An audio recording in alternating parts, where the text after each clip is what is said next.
Daily blogs থেকে সবাই কেমন আছেন? আজকে আমি খুব মোটা মানুষদের সাথে আসছি যারা আমাকে ব্লগে অনেক ডিস্টার্ব করতেছে। এটা আমি পরে বলবো। আমাদের কেউ নেই, আমাদের কেউ নেই। আসতেছে, ঠিক আছে? মায়ের খাবার, ঠিক আছে? আপনারা অবশ্যই সাথে থাকবেন এই ব্লগটা দেখার জন্য।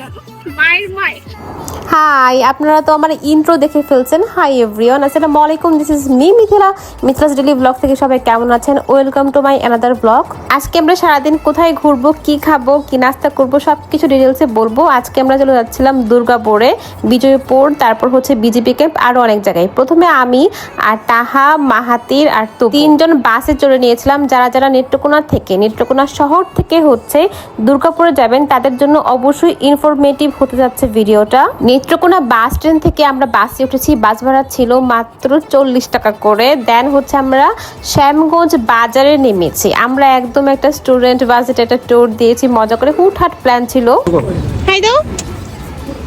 এখন আমরা সিএনজি নিয়ে নিব। আমরা হচ্ছে 4 জন যেহেতু ছিলাম, সিএনজি একদম কভার হয়ে গেছিল। আমরা 4 জনেই।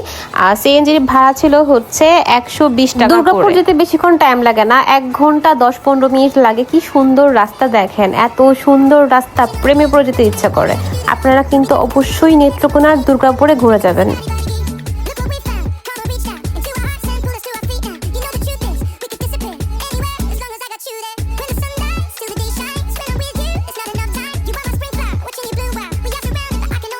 এই তো আমরা চলে এসেছি। এটা হচ্ছে দুর্গাপুরের একটা ঝুলন্ত ব্রিজ টাইপ, বাঁশের তৈরি করা। তো গতবার যখন আমরা গিয়েছিলাম দুর্গাপুরে আমি আমার ফ্রেন্ডদের সাথে, তখন হচ্ছে আমি অন্যদিকে গিয়েছিলাম, যেটাতে আমার নৌকা দিয়ে পার হতে হয়েছিল। বাট আজকে আমি হচ্ছে অন্য একটা রাস্তা দিয়ে এসেছি। বাজারের রাস্তা ধরে আসলে হচ্ছে আপনারা ব্রিজ দিয়ে যেতে পারবেন। আমার কাছে পার্সোনালি ব্রিজটা ভালো লাগছে, কারণ ব্রিজে অনেকগুলো ছবি তোলা যায়। আর আমার তাহা আর মাহাতির ভাই এত স্লো, ওরা এত পিছে ছিল, আর তপু তো সামনে চলে গেছিল। 7 জন ফার্স্ট আর বাকি 2 জন স্লো। তো বুঝেন কি অবস্থা। এই জায়গার কিন্তু একটু সামনে বাজারের দিকে অনেকগুলো হোটেল রয়েছে। যারা হচ্ছে ব্যাক করতে পারবেন না থাকার জন্য, তাদের জন্য কিন্তু এই হোটেলগুলো রয়েছে। খুবই সুন্দর হোটেলগুলো থাকতে পারেন। এই জায়গাটা আমার খুবই পছন্দের। এই জায়গাটা থেকে একটু সামনে গিয়ে কিন্তু হোটেল, তো ভাড়াও খুব কম। এই যে আমার ভাইরা চলে আসছে। এখন আমরা যাবো খেতে, সকালের নাস্তাটা সেরে ফেলবো। সকালের নাস্তাটা খুবই মজা ছিল। আমরা হোটেলে হচ্ছে সিঙ্গারা নিয়েছিলাম, খুবই মজা ছিল সিঙ্গারাটা। সদরের তুলনায়, মানে আমার নেত্রকোনা সদরের তুলনায় দুর্গাপুরের সিঙ্গারা, সমোচা, চা খুবই মজা, খুবই টেস্ট ছিল। তবু খুব মনোযোগ সহকারে খাচ্ছিল। আর আমি তো কাঁচামরিচ দিয়ে 2টা সিঙ্গারা খেয়েছি। আর ছেলে, মানে আমার ভাইয়ের আর তপু 3-4টা খেয়েছে। এরকম ওরা খুব মজা করে খাচ্ছিল। আর তপু তো খুব মজা নিচ্ছিল আমার সাথে, যে আমি ভিডিও করি শুধু খাওয়ার টাইম। ও মানে ও জাস্ট মজাই নেয় আর কি।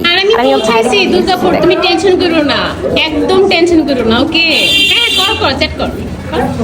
ওরা এত পরিমাণ ফোন টিপে, আমি বলছিলাম যে কাকে মেসেজ দিস আর কি। আর তপু এটা সিরিয়াস, মানে ওর প্রত্যেকটা কাজে সিরিয়াস। চা সিঙ্গারা সব সিরিয়াস করে খায়, মানে একটা সিরিয়াস মানুষ নেই। আমি অলওয়েজ, ও হচ্ছে আমার উল্টা স্বভাবের আর কি বলবো।